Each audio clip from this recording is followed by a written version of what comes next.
Hey guys, it's Sebastian from AskSebby, and today we are going to talk about whether it makes sense to either get or to keep the American Express Blue Cash Preferred card that's been updated with the new multipliers. Since the Blue Cash Preferred card does have a downgrade path to the Blue Cash Everyday card after the first year, it might make sense for some people to downgrade depending on your circumstances. For this video, I'm going to focus on things that are going to last a bit longer, so I don't really want to focus too much on the multipliers that are going away in July, just because I want this video to be usable in the future. To figure out whether this card is worth it for you in the long term, we're going to look into the multipliers that have been updated. To do this, we are going to dive into a calculator. If you want to follow along, which I think makes a lot of sense, I would go to the blog post down below and you can play with the numbers along while we talk about this. Also, before we nerd out, if you like videos like this, give it a thumbs up. The top section is pretty straightforward. You enter whether you have a retention offer, what it is, and also whether you are eligible for it. We do talk about some eligibility rules in the midsection, so make sure that you're aware of it. If you want to read through this section, I would recommend pausing the video just because I don't want to slow down the pace too much for other people. Moving on to the next section, we have the cashback, which is going to be the bread and the butter of the card.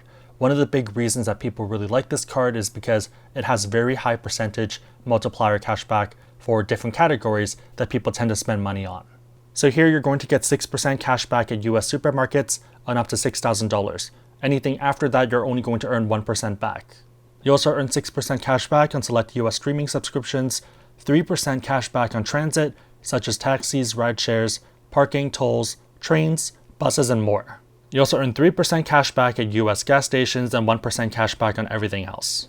For the most part, we're focused on the 6% and the 3% stuff. It doesn't really make sense spending any money on the 1% categories because that's just non-optimal. I think for a lot of people, grocery spend is going to be a relatively high category.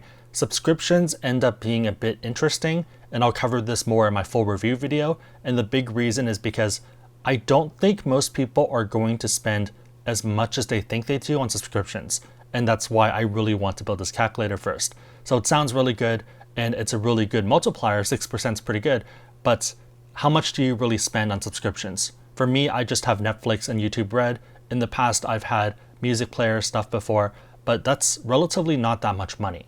By my rough math, it's about $300, and if you compare it to something like groceries or dining out, those are going to overshadow this by a significant margin. So for them, I think this is a really smart move, and they probably could have done 10% and still gotten a lot of money from it. It would have made financial sense for them.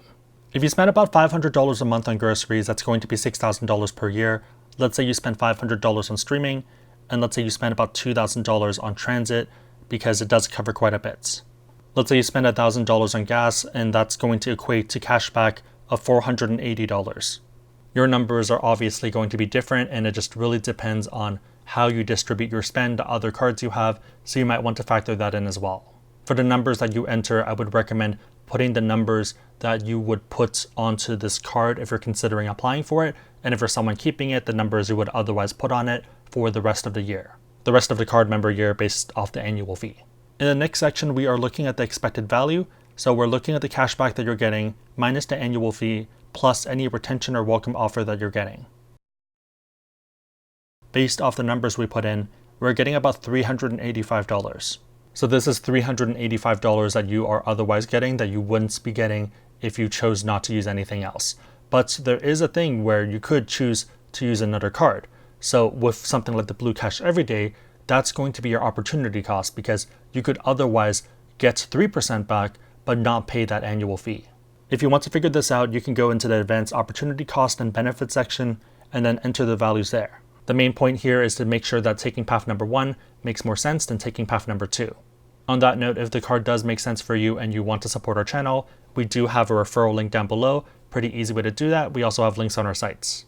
Hopefully that was helpful. Let me know if you guys have any questions. My question for you guys is, what are your thoughts on this card right now before I do my full review video? Do you think it's a good move? Do you think it's a bad move? Let me in the community know down below. If you liked the video, give it a thumbs up. It really helps us out. If you know anyone else who'd benefit from what we just talked about, feel free to share the video with them because it's probably going to help them out. But otherwise, hope you guys liked it. See you guys next time.